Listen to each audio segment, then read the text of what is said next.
Friends, आप सुन रहे हैं हमारी कहानी जिनकी मोहब्बत एपिसोड 22। कहानी का टाइटल है क्या मुराद जा पाएगा कश्मीर ट्रिप पर। कहानी शुरू करने से पहले इस कहानी की टाइमिंग अब हो गई है सुबह मॉर्निंग 5 बजे। ठीक है, तो अब आपको ये कहानी डेली सुबह 5 बजे मिल जाएगी, क्योंकि मेरे मोस्टली सब्सक्राइबर की शिकायत यही थी कि मैं अपनी स्टोरीज़ काफ़ी लेट डालती हूँ। तो मैं हर स्टोरीज़ की टाइमिंग अच्छे से मैनेज करके मैं आप लोग को पूरा कंफर्म कर दूंगी। फ़िलहाल अब से आपको जिनकी मोहब्बत डेली सुबह 5 बजे सुनने को मिलेगी। ठीक है, तो चलिए अब कहानी को शुरू करते हैं। सुबह का समय, सभी स्टूडेंट ट्रिप पे जाने के लिए अपने कॉलेज ग्राउंड में पहुंच जाते हैं। सब लोग अपनी अपनी अटेंडेंस देते हैं।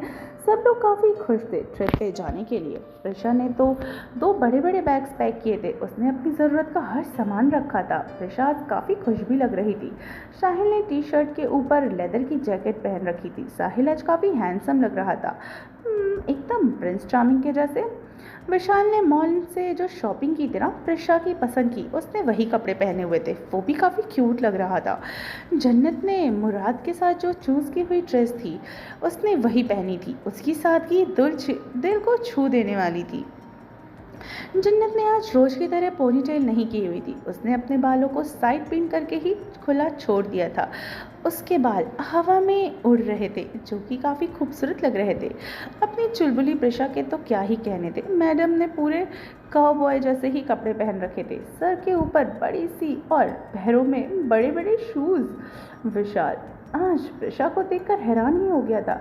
उसे प्रिशा काफ़ी क्यूट लग रही थी। विशाल का तो मन आज प्रिशा को किस करने का हो रहा था। हाय, ये मोहब्बत भी ना एक नकचड़े इंसान को रोमियो बना देती है। प्रिशा और विशाल मुझे तो बहुत ही ज़्यादा क्यूट लगते हैं। वैसे आपका क्या ख्याल है? सभी स्टूडेंट अपने अपने बैग अच्छे से रख देते हैं। थोड़ी ही देर में हम सब निकलते हैं। सब लोग अपने अपने बैग अच्छे से रैप कर लीजिए। और प्रोफेसर ने आज पूरी तैयारी करके आए थे। जन्नत दे, तेरी बैग में ऊपर रख देती हूँ। प्रिशा ने जन्नत से कहा। ठीक है, ये ले लो। और हो गया। अब जन्नत ने प्रिशा को अपनी बैग थमा दी थी। प्रिशा ने वह बैग अपनी जगह पे रख दिया। प्रिया पूजा के साथ आगे बैठी हुई थी। वह खिड़की में से बाहर दिख रही थी। क्या हुआ प्रिया? क्यों हर बार तुम बाहर ही देख रही हो? पूजा ने प्रिया से कहा। देखना पूजा, मैंने मुराद से कल कितनी रिक्वेस्ट की थी। वह ट्रिप के लिए ज़रूर आएगा। उसने मेरी बात नहीं मानी ना। अब बस निकलने ही वाली है और मुराद का अभी तक कुछ भी पता नहीं है। प्रिया ने पूजा से कहा। क्या वह नहीं आने वाला है? पूजा ने प्रिया से पूछा। पता नहीं पूजा, मैं उसके साथ कल शॉपिंग के लिए तो गई थी। शॉपिंग के बाद वह मेरे साथ कॉफ़ी पीने भी आया था। वह सीधा अपने घर ही चला गया। प्रिया ने पूजा से कहा। यार, जन्नत मुराद कहीं नहीं दिख रहा है। क्या वह आज ट्रिप पे नहीं आएगा? प्रिशा ने भी जन्नत से पूछा। पता नहीं। जन्नत ने प्रिशा से कहा। मैंने प्रिया और पूजा की बातें सुनी। वे कह रही थी कि शायद वह ट्रिप के लिए ना आए। तुम्हें क्या लगता है? प्रिशा ने फिर जन्नत से कहा। मुझे? जन्नत यह बोलकर चुप हो गई। वह दिल पे अपने दिल ही दिल ये चाहती थी कि मुराद को इस ट्रिप पे आने के लिए वो चाहे तो कहना चाहती थी, लेकिन वो कहे तो कहे कैसे? मुराद तुम आ जाओ ना, वो अपने दिल से कहती है। मुराद मैं तुम्हारा इंतज़ार कर रही हूँ। जन्नत ने मन ही मन कहा। चलो सभी अपनी सीट पे बैठ जाओ, अभी बस निकलने वाली है। प्रोफेसर ने एक स्टूडेंट को सभी को अनाउंस करने के लिए कहा। जन्नत ये बात सुनते ही उदास हो गई। वह तो मुराद के बारे में ही सोच रही थी। वह मुराद को काफ़ी मिस भी कर रही थी, ना जाने क्यों। क्या बात थी मुराद में जो जन्नत उसकी तरफ यूँ खिंची जा रही थी? क्या कारण था जो मुराद की नामौजूदगी जन्नत को अंदर ही अंदर खाए जा रही थी? जन्नत का दिल बेचैन हो उठा। उसकी आंखों में बस मुराद को ही ढूंढ रही थी। बस स्टार्ट हो ही गई थी। जन्नत का चेहरा उदास हो गया। तभी किसी ने आवाज़ लगाई। रोको बस, मैं भी आया हूँ। बस के बाहर एक लड़की की आवाज़ सुनाई देती है। सभी लोग दरवाजे की तरफ देखते हैं। वहाँ पर मुराद खड़ा हुआ था। साहिल अंदर ही अंदर चिढ़ गया। मुराद के आ जाने से उसे खुशी नहीं हुई थी। दूसरी तरफ प्रिया मुराद के आ जाने से काफ़ी खुश थी। मुराद जाकर सीट पे बैठ जाता है। उसके बगल में कॉलेज का पढ़ाकू लड़की सोनल बैठी थी। सोनल तो मुराद को अपने बगल में देखकर काफ़ी शॉक हो गई थी। इतना हैंडसम लड़का उसके बगल में बैठा है, ये बात तो हजम नहीं कर सकती। मुराद की वह नीली आंखें मानो बिल्कुल कोई समुंदर हो और उसमें जो भी देखे वो खो ही जाए। हाय, मेरा नाम मुराद है, और तुम्हारा? मुराद ने सोनल से हाथ मिलाते हुए आगे बढ़ाकर कहा। हाय हाय मुराद, मेरा नाम सोनल है, सोनल ने हड़बड़ाकर कहा। तुम्हें ज़्यादा कॉलेज में नहीं देखा? मुराद ने सोनल से पूछा। वह मैं अक्सर लाइब्रेरी में होती हूँ ना, पढ़ाई करने के लिए, इसलिए शायद देखा नहीं होगा तुमने। मुराद सोनल को देखकर मुस्कुराया। वह अब रास्ते पर निकल चुकी थी, बस अपनी मंजिल की तरफ बढ़ने लगी। देखो पूजा, कैसे वो पढ़ाकू सोनल मुराद के साथ बातें कर रही है। मुझे तो इतना गुस्सा आ रहा है कि चाहकर उसका गला ही दबा दूं। ओह प्रिया, प्रिया ने जलन के मारे अपने आप से ही कहा, और फिर बगल में पूजा से भी कहते जा रही थी, अरे ना ना, ऐसा ना करना, नहीं तो हम कश्मीर जाने से पहले ही जेल जाना पड़ेगा। पूजा ने हंसकर प्रिया का मजाक उड़ाते कहा।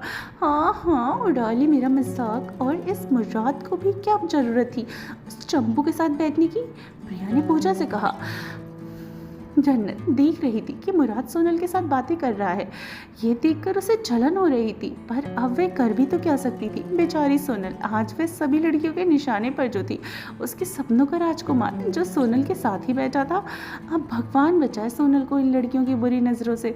सभी लड़कियां सोनल को खा जाने वाली नज़रों से देख रही थी, पर सोनल इससे तो बेखबर थी। वह मुराद के साथ बातें करने में बिल्कुल खो ही गई थी। कश्मीर भारत के उत्तरी इलाके में पड़ता है। कश्मीर को धरती का स्वर्ग कहते हैं।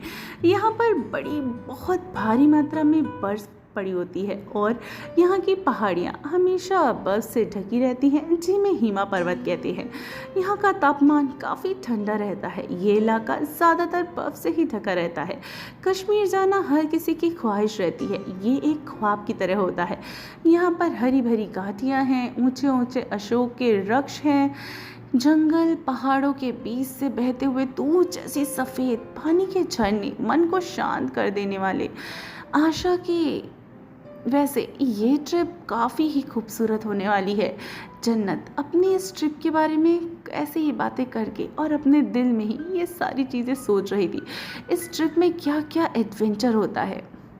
सभी लोग बस में एंजॉय करते हैं। आज बस में विशाल और प्रिशा एक साथ गाना गा रहे थे। ऐसा और साहिल भी खुशी से झूम रहा था। सभी लड़कियां लड़के आपस में अंताक्षरी खेल रहे थे। अब उनकी बस कश्मीर पहुंचने ही जो वाली थी। रास्ते में वह काफ़ी अद्भुत नज़ारे सबका मन मोह लेने वाले थे।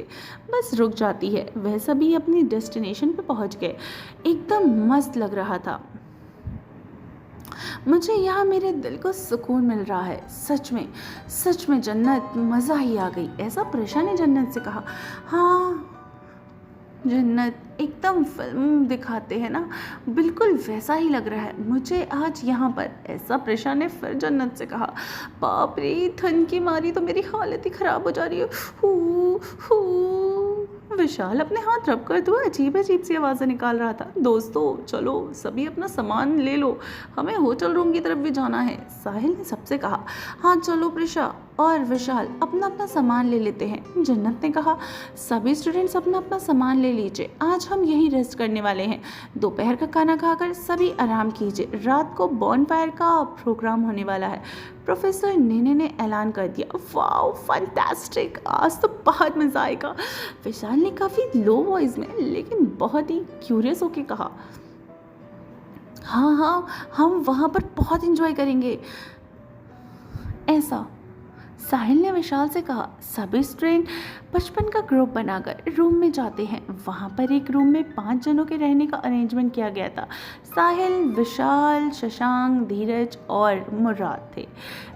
जन्नत और प्रिशा के साथ साथ उनके कमरे में प्रिया, पूजा और सोनल, ये भी सभी स्टोन अपने अपने कमरों में ही जा रहे थे। सारे स्टूडेंट्स वहाँ पर ज़्यादा कमरे नहीं थे, इसलिए सभी को 5-5 के ग्रुप में डिवाइड कर दिया गया था। मुझे नहीं रहना इन लोगों के साथ, पूजा ने कहा। हाँ, मैं जाकर पायल मैम से कहती हूँ कि हमारा रूम चेंज कर दीजिए, प्रिया ने पूजा से कहा।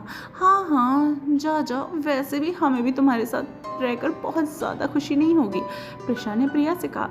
ठीक कह रही हो प्रिशा, तुम लोगों को ये रूम नहीं चाहिए तो खुशी से अपना बोरिया बिस्तर उठाकर दफा हो जाओ।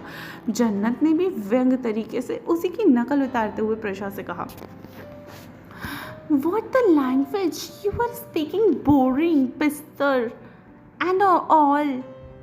पूजा ने जन्नत से कहा, ओ अंग्रेजी, इसे हिंदी कहते हैं और तुम्हें समझ नहीं आता तो हम कुछ नहीं कर सकते।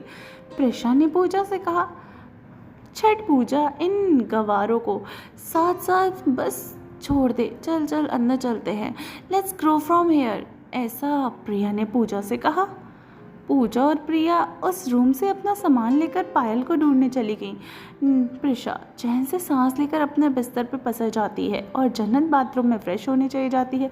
सोनल अपना सामान जगह पर रख कर आराम करती है। क्या यार, ये कॉलेज ट्रिप के लिए पैसे भरकर भी हम सबको एक ही रूम में रुकना पड़ रहा है। विशाल शिकायत करते हुए कहता है, जाहिल पैसे, ये लोग कितना पैसे बचाते हैं, सच बता रहे।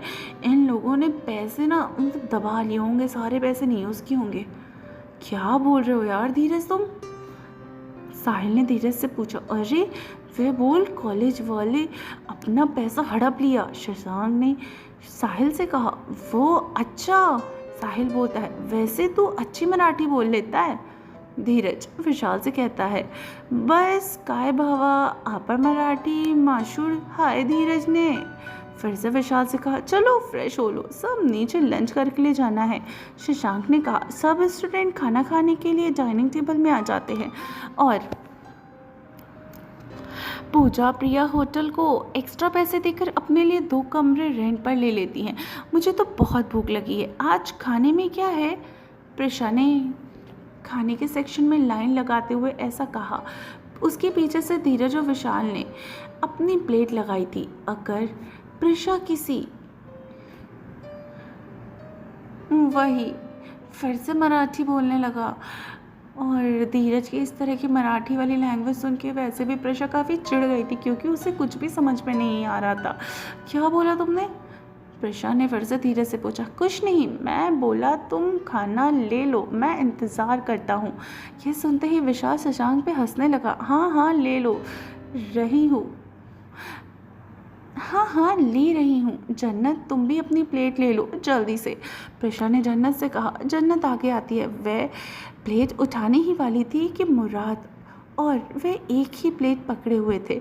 जन्नत अपना चेहरा उठाकर देखती है। वह देखती है कि मुराद वहाँ पर प्लेट थामे हुए जन्नत को ही देख रहा था। मुराद काफ़ी मुस्कुराने लगा। जन्नत के दिल में एक अजीब सी बेचैनी उठी। एक ही टाइम पे खुशी के एहसास अजीब से मन में छा से गए थे, या कह सकते हैं एक करंट सा बदन में दौड़ गया था। भाई प्लेट ही लेते रहेंगे या खाना भी लेगा? शशांक ने मुराद से कहा। मुराद ये सुनते ही वह प्लेट छोड़ देता है और जन्नत को दे देता है और खुद के लिए दूसरी प्लेट ले लेता है। खाना खाने के बाद सभी स्टूडेंट्स अपने अपने रूम में वापस आ जाते हैं और रात को बॉनफायर होने वाला था। सभी स्टूडेंट तैयार होकर गार्डन एरिया में आ गए। वहाँ बॉनफायर का अरेंजमेंट भी किया गया था। सभी लोग ग्रुप बनाकर बॉनफायर के आजू बाजू पे बैठ जाते हैं। गेम्स, डांस, म्यूज़िक बजे जा रहे थे। बॉनफायर में सभी अलग अलग एक्टिविटी एंजॉय कर रहे थे। सभी लोग एंजॉयमेंट करते ही लग रहे थे। चलो हम सभी ट्रूथ एंड डेयर गेम खेलते हैं, साहिल ने सभी से कहा। हाँ हाँ बड़ा मज़ा आएगा, प्रिशा ने भी कहा। चलो वैसे भी हमारा अच्छा टाइम पास होगा गेम में, जन्नत ने प्रिशा से कहा। धीरज, शशांक, मुराद, जन्नत, प्रिशा, साहिल, प्रिया, पूजा सभी गेम के साथ एक ही साथ बैठे थे। सभी लोग सर्कल बनाकर बैठ चुके थे। धीरज बोलता है, घुमाता है बोतल, प्रिया ने ऊपर करते हुए कहा। प्रिया तुम क्या चीज़ करोगी? ट्रुथ या डेयर? साहिल ने प्रिया से पूछा। ट्रुथ, प्रिया ने साहिल से कहा। ओके तो तुम बताओ कि तुम हमारे कॉलेज में किस लड़के को पसंद करती हो? साहिल ने प्रिया से सवाल पूछा। प्रिया मुराद की तरफ देखती है। अब तो फ्रेंड्स अब आपको क्या लगता है कि प्रिया किसको पसंद करती है? वैसे इसका जवाब मुझे पूछना नहीं चाहिए, लेकिन फिर भी अगर आपको पता है तो मुझे कमेंट सेक्शन में कमेंट करके ज़रूर ही बताइएगा। और इस बॉनफायर में बहुत कुछ इंटरेस्टिंग होने वाला है, तो अगला एपिसोड बिल्कुल भी मत मिस करिएगा। तो चलिए मिलती हूँ कहानी के अगले एपिसोड में। तब तक अच्छे से ख्याल रखिए और सुनते रहिए जिनकी मोहब्बत सिर्फ जिनी FM जान के साथ।